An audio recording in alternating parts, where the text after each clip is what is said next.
Well, look, as I said earlier, I understand where European farmers are coming from. You know, increased input costs, lots of new regulations, layers and layers of pressure being put on farmers in Ireland and across Europe.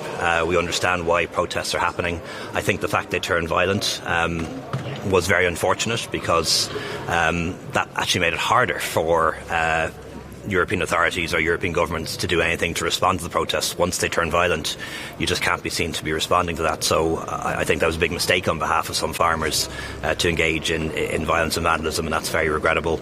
But you know, among the things that we're saying as a country is that there's been a huge body of new legislation, new laws, new regulations that are being imposed on farmers for very good reasons, by the way, particularly around climate and biodiversity.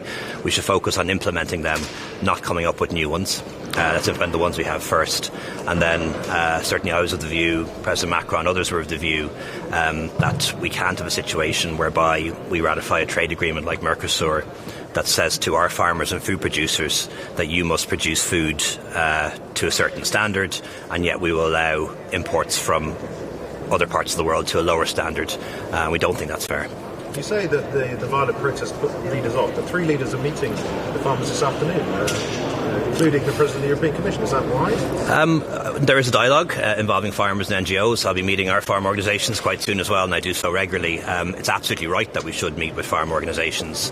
The point I'm making is a different one, is that the fact that the protests turned violent didn't help the case or cause of farmers. Are you worried there's a sort of a far-right element